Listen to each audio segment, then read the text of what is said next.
Creed was released in 2015 and was directed by Ryan Coogler. I was admittedly initially skeptical when learning of this picture's bare-bones concept, but that skepticism was immediately abolished when I first saw this really incredible film 8 years ago. Creed was a revelation for me in regards to Michael B. Jordan's truly immense talent. His physical and emotional performance is exceptional and powerful and committed. He is the backbone of this picture. Sylvester Stallone gives a career best performance in his return as the legendary Rocky Balboa. Stallone injects as much, if not more, genuine heart and soul as he did in the 1976 film, and I have a great amount of admiration and respect for that particular feat. The fact that Sly has been so emotionally committed and devoted to this revered role for decades upon decades. He is the beating heart of Creed, and I promise that to be the last of the anatomical analogies. Tessa Thompson and Felicia Rashad wonderfully round out the main cast. Marianne is loving as well as brutally honest and endlessly supportive, while Bianca is cool and confident with an intriguing and individualistic story as she is pursuing a professional music career whilst battling progressive hearing loss. All of the in-ring combat is so visceral and impactful, unquestionably an improvement on the 76 picture in that regard. Now, Rocky is an undeniably iconic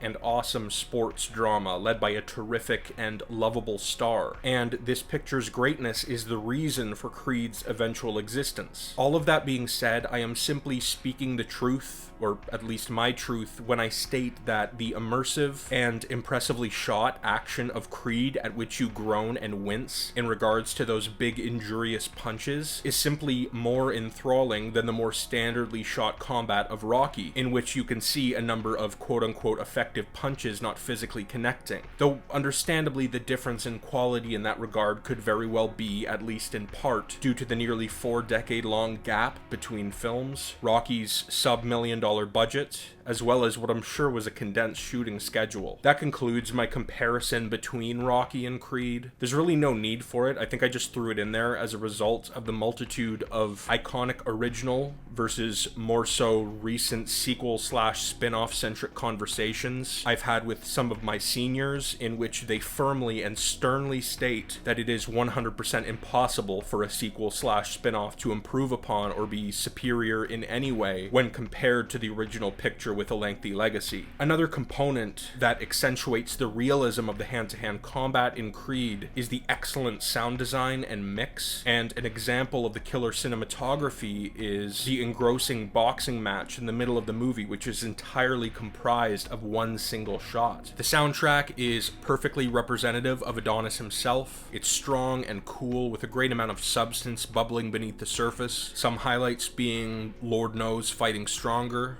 Bridging the Gap, as well as The Fire.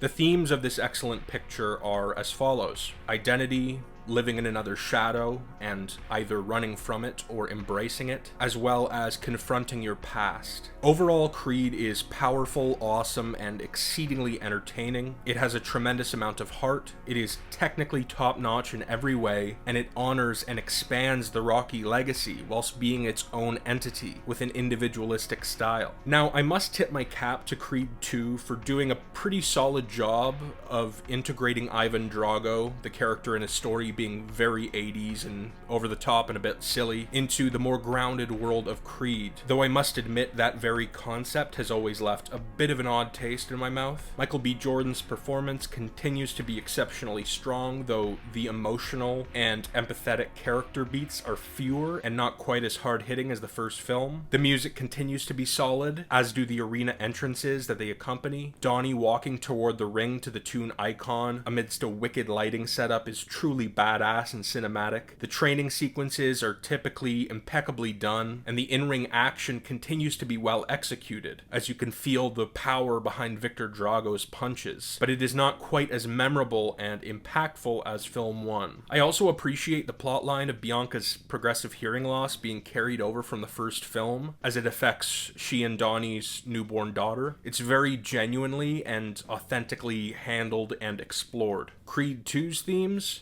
fatherhood, I suppose, in regards to Donnie and his child, Drago and his son, and Rocky and his son, and revenge. So upon some thought, I realize Creed 2 does explore themes that aren't just simply expansions on those from film 1. They're just not as effective as 2015's Creed, which is a theme in itself when it comes to this particular sequel. Creed 2 is a pretty solid movie. The main cast once again delivers strong performances. The film is technically sound. It just, apologies for the redundancy, doesn't quite have the magic that film number 1 has. Creed 3 is an enthralling picture. It's about forgiving and forgetting, the former being significantly more difficult to do. It's also about guilt and learning to let go of it. Michael B. Jordan once again does a beautiful job in the titular role. He really displays the sense of gradual development in the character of Adonis, as the more experienced, slightly older Donnie is more composed and mature in certain tense situations than he has been in past films. There are multiple instances where I sympathize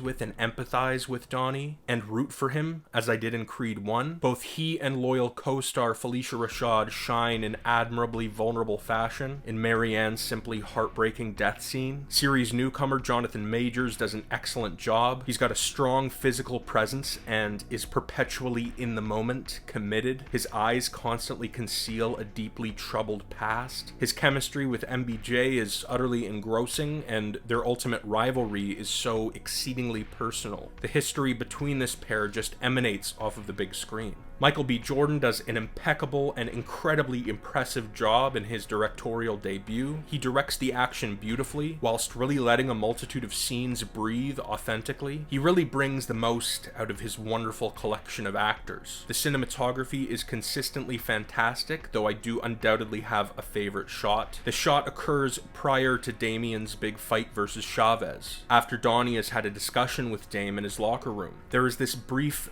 brilliant moment before Adonis exits the room. He comes to a halt and looks toward the wall at his side. All the while, Dame stares at this same wall on the side opposite Donnie. The shot is beautiful and aesthetically pleasing, but more importantly, it is exceedingly symbolic. Dame had described his incarceration as being trapped behind walls, watching someone else, Donnie, live the life he should be living. So it's profound to see Donnie and Dame looking at what appears to be a mirror image of one another. And the perfect tag to this powerful shot is the fact that Adonis exits the room before Dame is through gazing at his locker room wall. This could very well be an artistic representation of a young Adonis fleeing the crime scene, for which he feels much guilt and Dame feels much resentment. Creed 3 was a fantastic capper to this trilogy, and I am genuinely intrigued to see where the mega-talented Michael B. Jordan takes this story.